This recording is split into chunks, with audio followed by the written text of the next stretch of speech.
3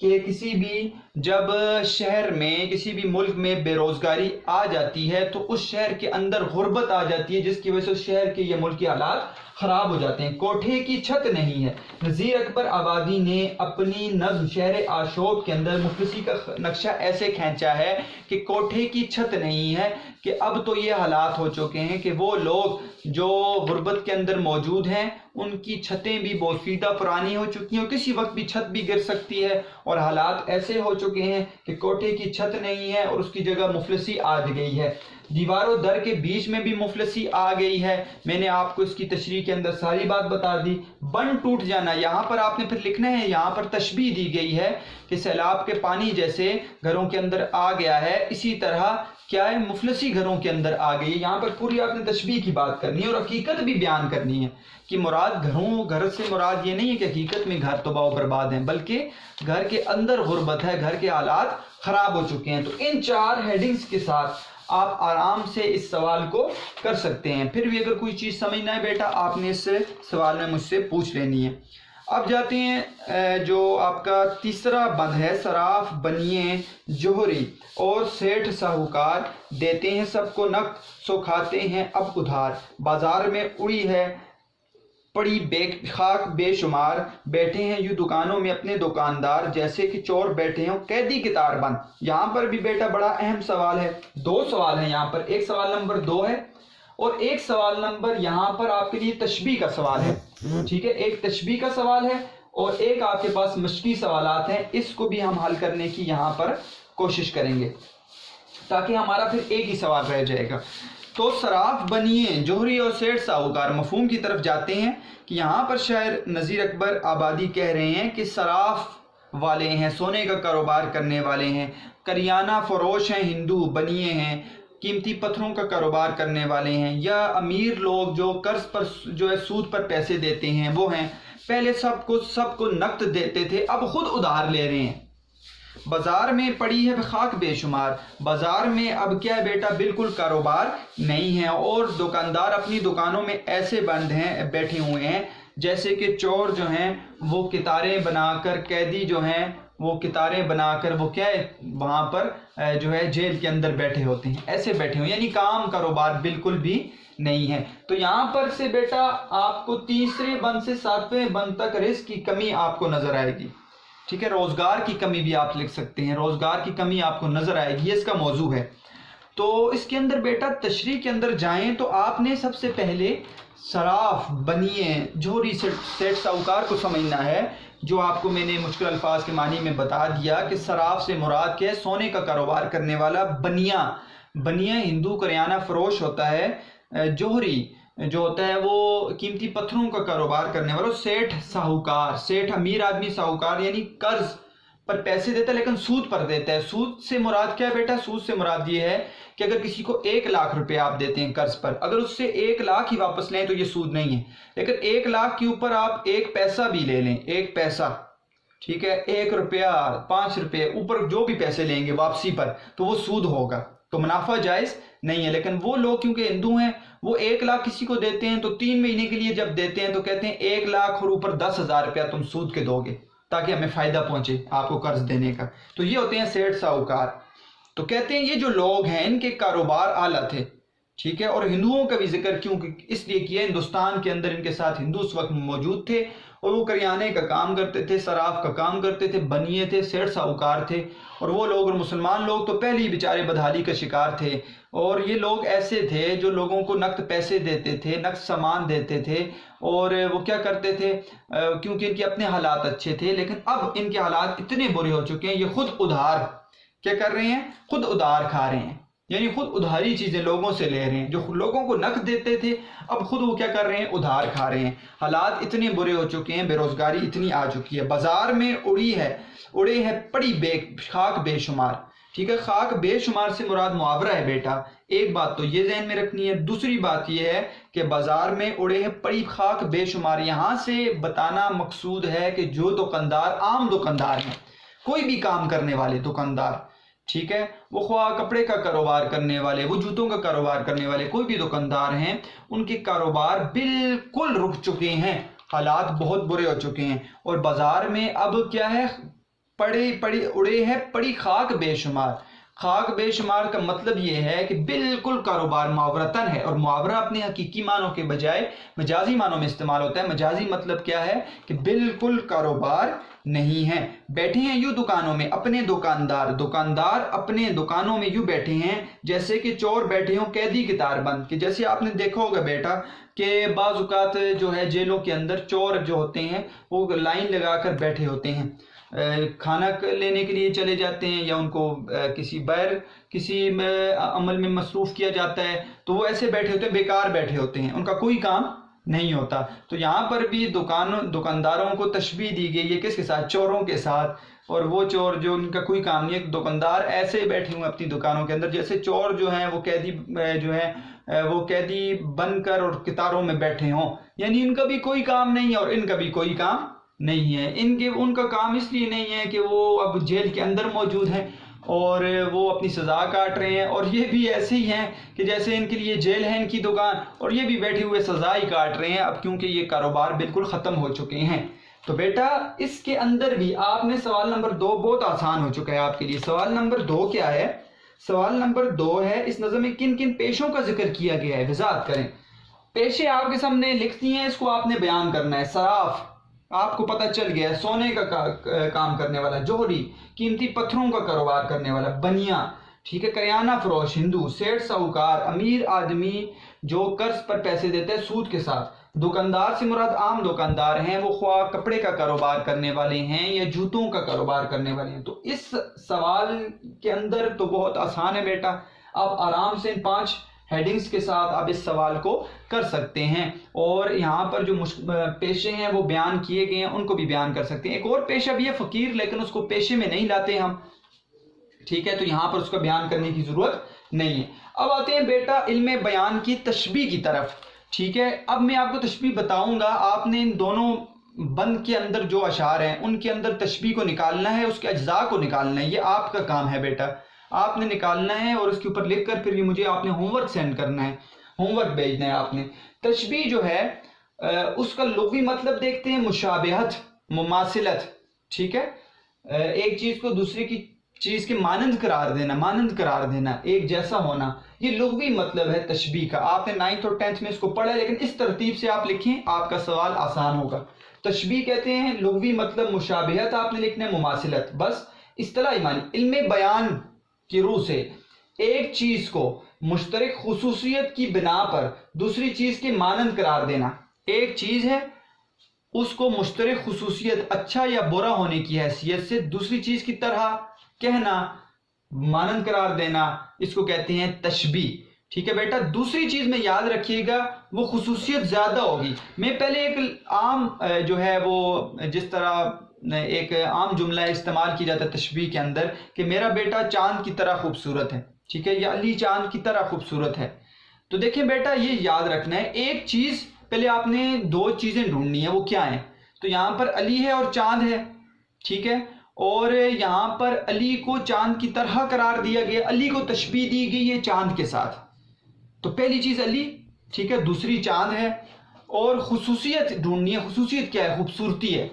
چاند خوبصورت ہوتا ہے لیکن چاند کے اندر خوبصورتی زیادہ ہے. تو دوسری چیز کے اندر یاد رکھیے گا تشبیہ ہی اسی وجہ سے دی جاتی ہے کہ دوسری چیز کے اندر زیادہ خصوصیت ہوگی. اب علی شیر کی طرح بہادر ہے، علی شیر تو نہیں ہو سکتا نا، لیکن شیر کے اندر کیا ہے بیٹا؟ خصوصیت بہادری کی زیادہ ہے، اس لیے تشبیہ دی گئی ہے.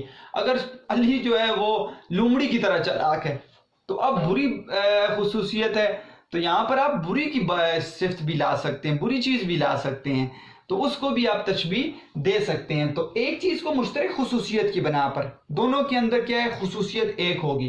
علی کے اندر بھی خصوصیت خوبصورتی ہے اور چاند کے اندر بھی خوبصورتی ہے. علی کے اندر بھی بہادری ہے اور شیر کے اندر بھی بہادری ہے. یہ مشترک خصوصیت ہے.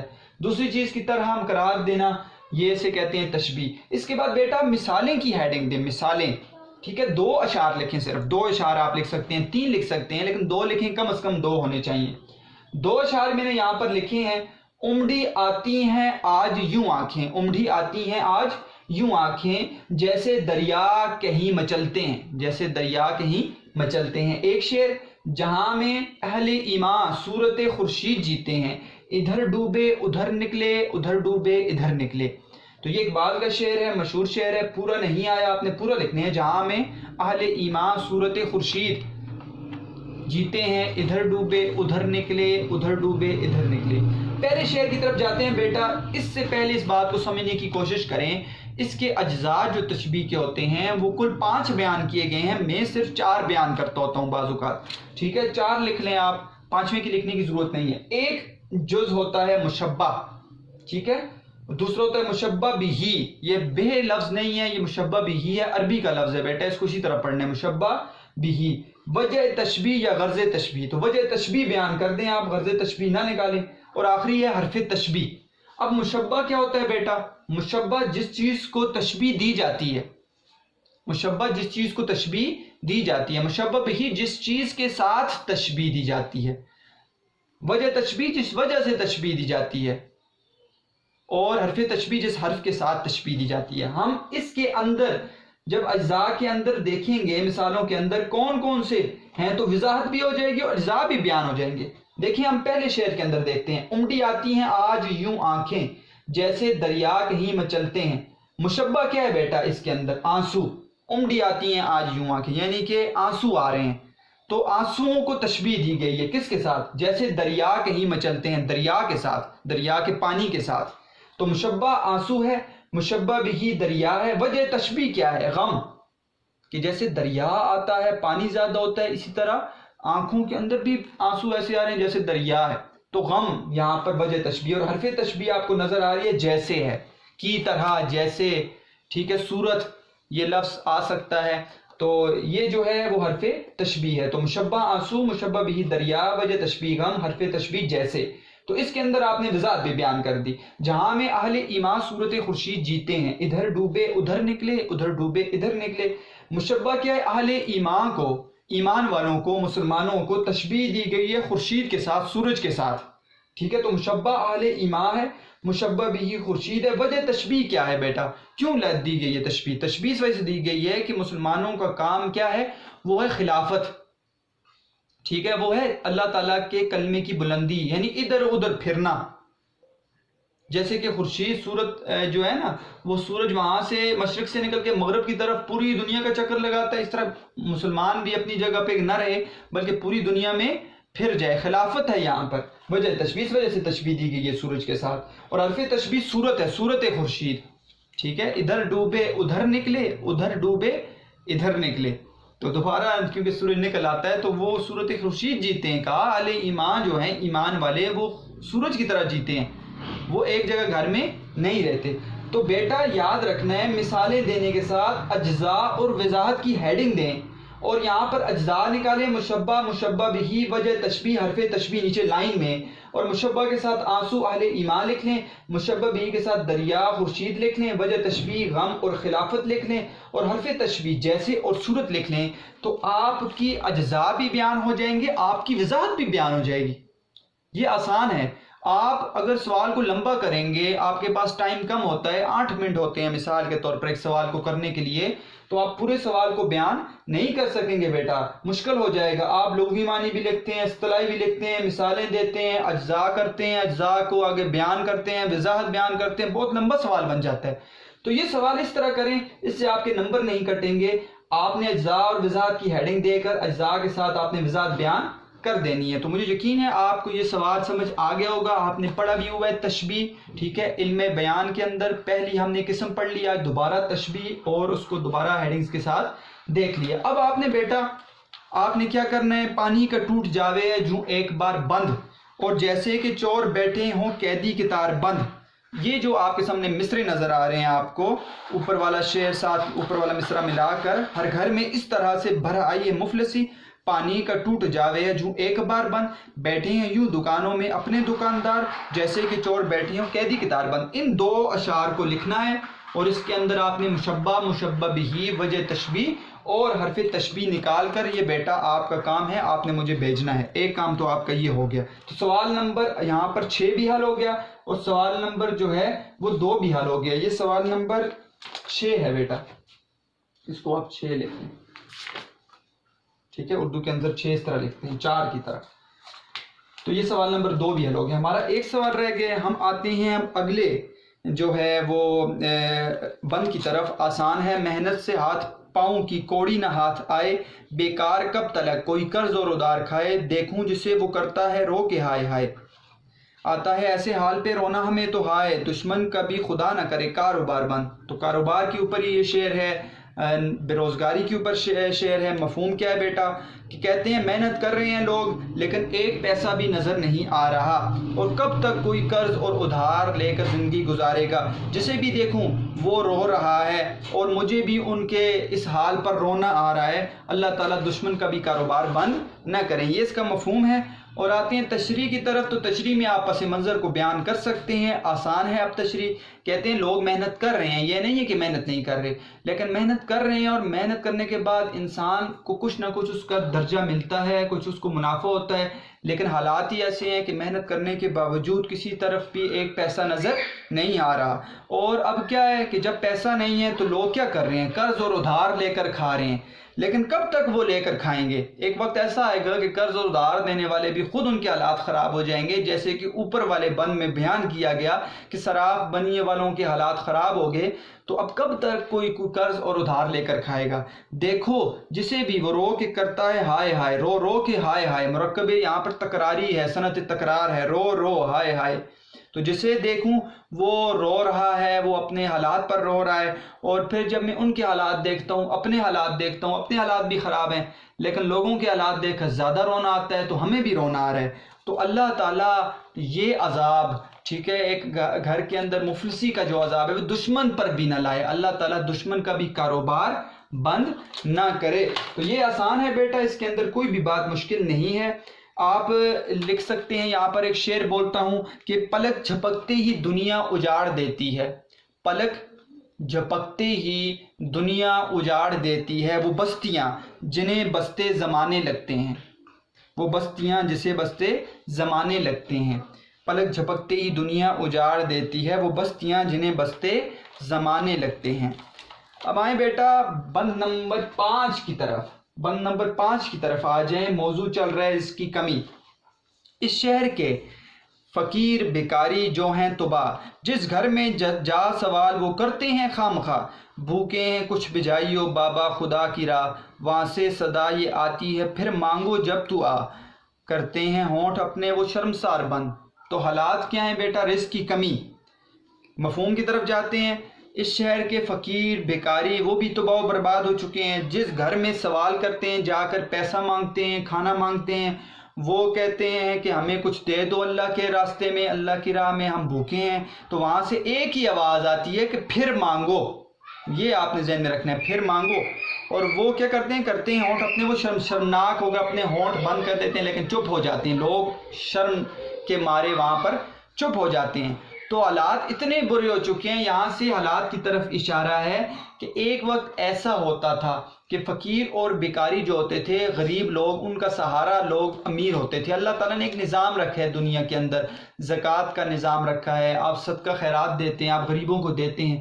غریب کیا ہوتے ہیں بیٹا؟ آپ کو بازار میں نظر آتے ہیں، آپ دے دیتے ہیں. جو حقدار ہوتے ہیں یہ گھروں کے اندر آ کے مانگنے والے ہوتے ہیں، تو ان کے پاس کچھ نہیں ہوتا. تو امیر لوگ ان کو کھانا دیتے ہیں، ان کو پیسے دیتے ہیں تاکہ وہ اپنا خرچہ چلا سکیں، اپنے گھر کا نظام چلا سکیں. لیکن حالات کہتے ہیں آگرے کہ اتنے برے ہو چکے ہیں کہ جب اب فقیر اور بیکاری آتے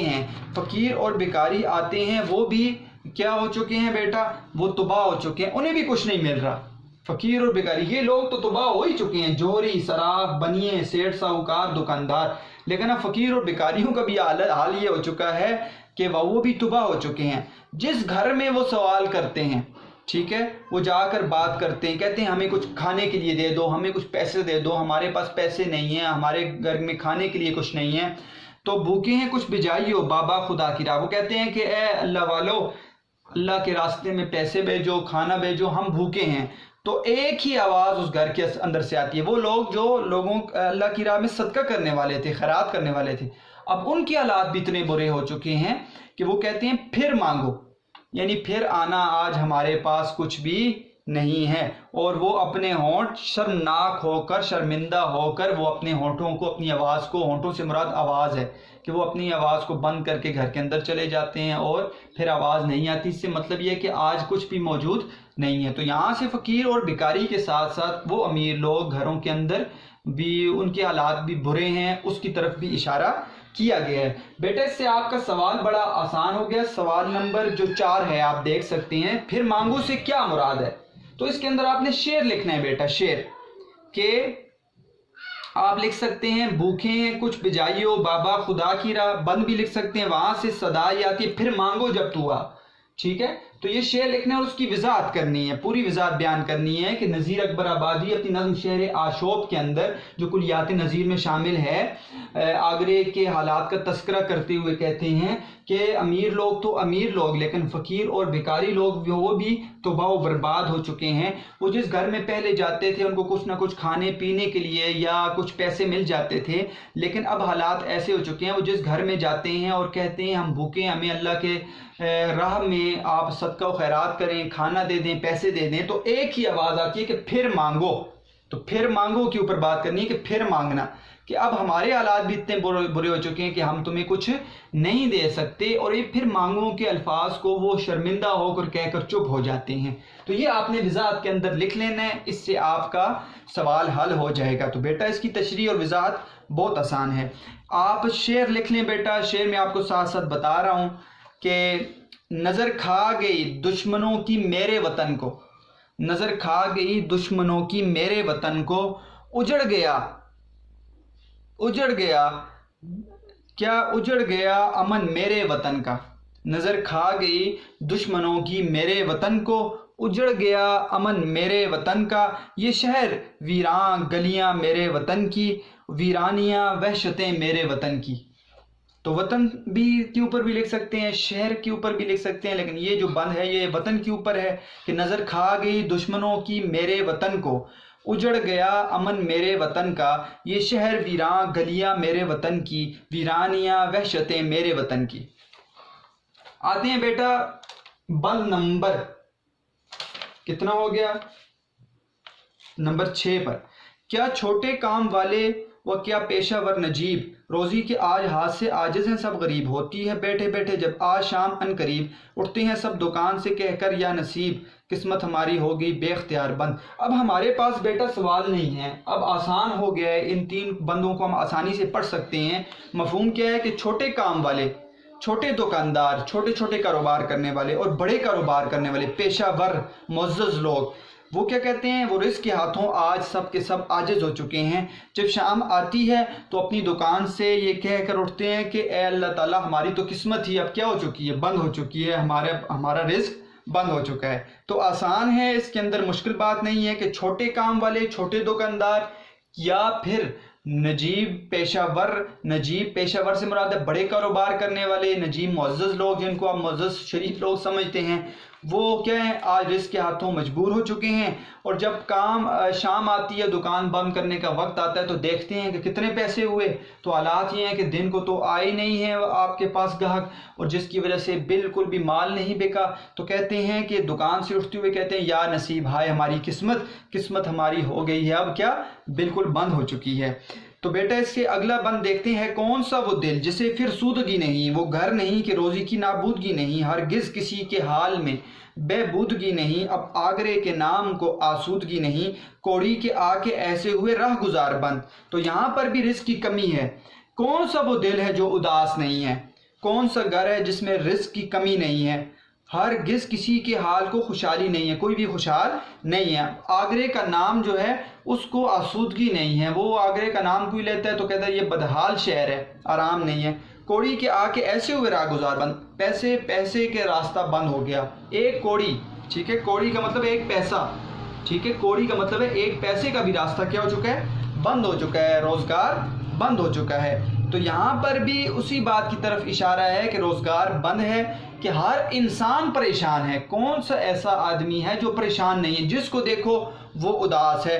وہ گھر نہیں کہ روزی کی نابودگی نہیں، ایسا کوئی گھر نہیں ہے کہ جہاں پر قحط نہ ہو، جہاں پر رزق کی کمی نہ ہو، اور کوئی بھی ایسا شخص نہیں ہے جو خوشحال آپ کو نظر آئے۔ اب تو یہ حال ہو چکا ہے کہ آگرے کا نام کوئی لیتا ہے تو ہمیں لگ رہا ہوتا ہے کہ اب آگرے کا نام ہی بدحالی کا نام ہے، آگرے کا نام ہی رزق کی کمی کا نام ہے، آگرے کا نام ہی بے روزگاری کا نام ہے، اور آگرے کے اندر ایک پیسے کا بھی راستہ بند ہو چکا ہے، روزگار بالکل بند ہو چکا ہے، جس کی وجہ سے آگرے کے حالات خراب ہیں اور لوگوں کی بدحالی وہ آ چکی ہے۔ تو آسان ہے اس کے اندر بیٹا، آپ اس کے اندر بھی شعر لکھ سکتے ہیں کہ میری ہر نظم شعر آشوب ہے، میری ہر نظم شعر آشوب ہے، میرے دل کے شہر سے منسوب ہے، میری ہر نظم شعر آشوب ہے، میرے دل کے شہر سے منسوب ہے، ان کی خوشیوں کا ہے وقت طلوع، ان کی خوشیوں کا ہے وقت طلوع، میرے آفتاب زیست کا وقت غروب ہے، میرے آفتاب زیست کا وقت غروب ہے۔ تو یہ آپ لکھ سکتے ہیں۔ آخری بند جو ہے بیٹا وہ دعا ہے میری حق سے اب یہ دعا شام اور سحر، ہو آگرے کی خلق پر پھر مہر کی نظر، سب کھاویں پیویں یاد رکھیں اپنے اپنے گھر، اس ٹوٹے شہر پر بھی الہی تو فضل کر، کھل جاویں ایک بار تو سب کاروبار بند۔ تو دعا کر رہے ہیں بیٹا، جیسے کہ ایک اور شعر ہے دعا سے کہ دعا ہے سب کو خدا شاد رکھے، قیامت تک میرے دیس کو آباد رکھے، دعا ہے کہ سب کو خدا شاد رکھے، قیامت تک میرے دیس کو آباد رکھے۔ تو دعا کر رہے ہیں کہ اے اللہ تعالیٰ کی ذات، میری دن اور رات، شام اور سحر، صبح اور شام ایک ہی دعا ہے، صنعت تضاد کا استعمال ہے بیٹا، کہ آگرے کی مخلوق پر پھر اپنی جو ہے وہ لطف اور کرم کی نظر کر، سب کھائیں پئیں جیسے پہلے کھاتے پیتے تھے، اس بدحال شہر کے اوپر اے الہی، اے اللہ تو اپنا فضل کر، اور دوبارہ سے یہ روزگار جو ہے وہ کھل جائیں تاکہ حالات ٹھیک ہو جائیں۔ تو اس کے اندر نذیر اکبر آبادی نے اپنے آخری بند کے اندر دعا کی ہے اپنے آگرے کی مخلوق کے لیے اور لوگوں کے لیے، اور وجہ کیا ہے کہ روزگار جب کھل جائیں گے تو حالات ٹھیک ہو جائیں گے، اور کہہ رہے ہیں دن اور رات جو ہے اب میری ایک ہی دعا اللہ سے رہتی ہے کہ اللہ تعالیٰ ہی سارے نظام کو ٹھیک کرنے والے ہیں، اور دوبارہ وہ حالات ٹھیک ہو سکتے ہیں کہ آگرے کی مخلوق پر اے اللہ تعالیٰ اب تو اپنا لطف و کرم فرما دے، جیسے پہلے لوگ موجود تھے، جیسے پہلے تھے ویسے ہو جائیں، اور سارے کھائیں پئیں اور خوشحالی سے رہیں، اور اس شہر پر اے الہی تو اپنا فضل کر۔ یہ ٹوٹا ہوا شہر سے مراد ہے بدحال شہر، برا حالت کا شکار شہر جو ہے، جس کا کاروبار ختم ہو چکا ہے، جس کے لوگ مفلسی کا شکار ہو چکے ہیں، اس پر الہی تو اپنا فضل کر، اور ایک دفعہ پھر دوبارہ کیا ہو جائیں، کاروبار کھل جائیں۔ تو اس سے کیا ہوگا، حالات دوبارہ اپنی جگہ پر آ جائیں گے۔ تو بیٹا یہ ہے اس پوری نظم کے اندر، میں نے کوشش کی جلدی بیان کر دوں، اب کیونکہ نظم آسان تھی، موضوع مل گئے تھے، ہمیں سوالات سمجھ آ گئے، تو جب آپ کو ترتیب پتہ چل گئی میری، تو اب آپ کے لیے مشکل نہیں ہوگا کہ آپ میرے لیکچر کو نہ سمجھیں۔ تو ترتیب پتہ چل گئی کہ میں کیسے بیان کرتا ہوں۔ دیکھیں ساتھ ہم نے تشریح بیان کر دی، ساتھ ہم نے تشبیہ کو بھی دیکھ لیا، ہم نے 3 سوال بھی دیکھ لیے، مفہوم بھی دیکھ لیا، مختلف اشعار بھی ہم نے ساتھ حوالے کے لکھ لیے، آپ کو بیچ میں کچھ صنعتوں کا بھی پتہ چل گیا، صنعتیں اور بھی آپ ڈھونڈیں، مرکبات ڈھونڈیں، جس سے آپ کو پتہ چلے گا کہ اس کے اندر فنی جائزہ کیا ہے، تو آپ کو ساری ترتیب بحر کا بھی پتہ چل گیا، اور سارے اس سے پہلے لیکچر میں آپ کو محمد ترکیب بند کا بھی پتہ چل گیا۔ تو ہم نے پورے ٹاپک کو کور کر لیا ہے بیٹا۔ اب اس میں یہ ہے کہ آپ نے معروضی سوالات بھی دیکھنے ہیں بیٹا، نذیر اکبر آبادی کی حالات زندگی میں بہت ہیں، آپ اس میں یہ معروضی سوال ہو سکتا ہے محمد ترکیب بند والا، ٹھیک ہے، کہ نذیر اکبر آبادی کی نظم شعر آشوب شیعت میں لکھی جا چکی ہے، اس کے ماخذ کا سوال ایم سی کیوز میں آ سکتا ہے۔ تشبیہ کا سوال، ایک چیز کو مشترک خصوصیت کی بنا پر دوسری چیز کی مانند قرار دینا ڈیش کہلاتا ہے۔ تشبیہ، استعارہ، مجاز مرسل، کنایہ، یا پھر آ سکتا ہے کہ جیسے کہ چور بیٹھے ہوں قیدی کتار بند کے اندر علم بیان کی قسم ڈیش ہے، تشبیہ ہے، استعارہ ہے، مجاز مرسل ہے، کنایہ ہے۔ یا پھر بیٹا اس کے اندر ایسے بھی آ سکتا ہے کہ آپ کو کوئی بھی مصرے سے، جیسے میں نے بتایا، کوئی لفظ حذف کر دیں گے، اور مثال کے طور پر ہے اب تو کچھ ڈیش کا میرے اختیار بند، سخن کا، کلام کا، بات کا، بول کا، کچھ بھی آ سکتا ہے جس میں سے آپ کو دیکھنا ہوگا۔ تو خصوصاً آپ نے بار بار اس نظم کو پڑھنا ہے، جب پڑھیں گے تو آپ کا ایم سی کیوز حل ہو جائیں گے، آپ کو مشکل نظر نہیں آئے گی۔ تو مجھے امید ہے بیٹا آپ کو آج کا لیکچر سمجھ آیا ہوگا۔ کوئی سوال ہو تو آپ میرے نمبر پر مجھ سے پوچھ سکتے ہیں بیٹا۔ ہوم ورک ٹھیک ہے، اور تشبیہ والے جو میں نے آپ کو 2 اشعار بتائے اس کے اندر سے بھی آپ نے مشبہ بھی وجہ تشبیہ غرضے اور حرف تشبیہ نکال کر بھی مجھے بھیجنا ہے۔ یہ ہوم ورک کر کے آپ نے مجھے بھیج دینا ہے بیٹا، محنت کرتے رہنا ہے۔ اللہ تعالیٰ آپ کو خوش اور آباد رکھیں۔ ہماری نظم ختم ہوگی، ہمارا جو راؤنڈ فرسٹ ہے اس میں ہمارے نظم کا حصہ کمپلیٹ ہو چکا ہے، مکمل ہو چکا ہے۔ 3 نظمیں تھیں، تینوں ہم نے پڑھ لی۔ 2 اسباق انشاءاللہ رہتے ہیں ہم پڑھیں گے، اور 2 غزلیں ہیں میر تقی میر کی، وہ پڑھ کے ہم 25% راؤنڈ فرسٹ انشاءاللہ وہ ہم کمپلیٹ کریں گے۔ تو بیٹا آپ نے محنت کرتے رہنا ہے، اللہ تعالیٰ آپ کو خوش رکھیں۔